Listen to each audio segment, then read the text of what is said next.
বন্ধুরা, শ্রীমদ্ ভগবদ্গীতায় ভগবান শ্রীকৃষ্ণ অর্জুনকে জীবনের অনেক জ্ঞান প্রদান করেছেন। ভগবদ গীতার মাহাত্ম্য কতটা সেটা বলার আমাদের প্রয়োজন পড়ে না। ৫,০০০ বছর আগে শ্রীকৃষ্ণের অর্জুনকে কথা বলাগুলো আজও ততটা গুরুত্বপূর্ণ যতটা তখন ছিল। কারণ সেই কথাগুলি ভগবান শ্রীকৃষ্ণ শুধু অর্জুনকে বলেনি, অর্জুনকে উদ্দেশ্য করে গোটা মানব জাতিকে বলেছিলেন। ভগবান শ্রীকৃষ্ণ অর্জুনকে মানুষের মধ্যে থাকা বিশেষ কিছু গুণের কথাও বলেছেন। ভগবান এটাও বলেন যে এই লক্ষণগুলি যাদের মধ্যে প্রকাশিত হবে, ভগবান শ্রীকৃষ্ণর কৃপা তাদের ওপর সবসময় বর্ষিত হবে। তাদের সকল ভার ভগবানই নেবেন। তাদের যতই দুঃখ কষ্ট আসুক না কেন, যতই জীবনে বিপদ আসুক না কেন, ভগবানই তাকে রক্ষা করবে। তার যতই সংকটময় পরিস্থিতি আসুক না কেন, ভগবানই তাকে রক্ষা করবে। ভগবানের সেই লক্ষণগুলি কি কি লক্ষণ সেটা আমি আজ আপনাদের এই ভিডিওতে বলবো। কারোর মধ্যে যদি এই লক্ষণগুলি নাও থাকে, তাহলেও তারা অভ্যাসের দ্বারা এই লক্ষণগুলি নিজেদের মধ্যে আনতে পারে। আর তাই বিশেষ করে মন দিয়ে ভিডিওটি সম্পূর্ণ দেখুন। আর যাদের মধ্যে এই লক্ষণগুলি আছে তারা অবশ্যই কমেন্ট করে জানান। ভিডিওটি যদি আপনার ভালো লাগে তাহলে ভিডিওটিতে অবশ্যই একটি লাইক করবেন আর অন্যদের উদ্দেশ্যে শেয়ার করে দেবেন, যাতে তারাও উপকৃত হয়। আর যারা এখনও আমাদের চ্যানেলটিকে সাবস্ক্রাইব করেননি তাহলে অবশ্যই চ্যানেলটিকে সাবস্ক্রাইব করুন এবং বেল বাটনে ক্লিক করুন, যাতে আমাদের নতুন ভিডিও নোটিফিকেশন আপনাদের কাছে আসতে থাকে। ভগবানের বলার প্রথম লক্ষণটি হলো ভগবানের কথার ওপর বিশ্বাস রাখতে হবে।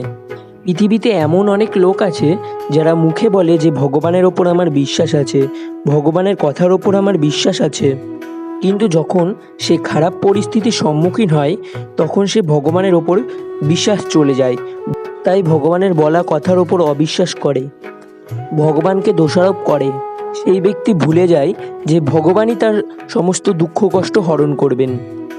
কিন্তু যারা ভগবানের থেকে বিশ্বাস হারায় না, তাদের ভগবানই রক্ষা করেন। ভগবানের বলা দ্বিতীয় কথাটি হলো নিঃস্বার্থভাবে সেবা করা।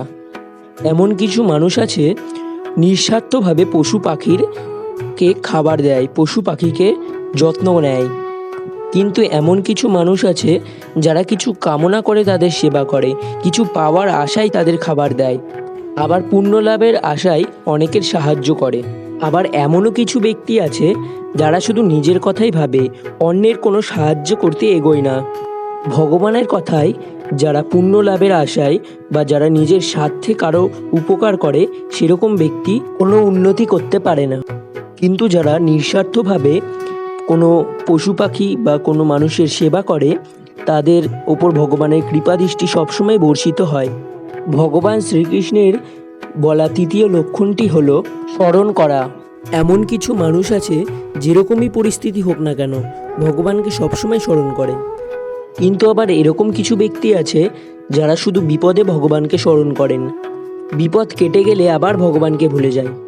এরকম ব্যক্তিরা কখনোই ভগবানের কৃপা লাভ করতে পারে না। আবার এরকম অনেক মানুষ আছে যারা বলে ভগবানের স্মরণ করব, এরকম সময় কোথায়?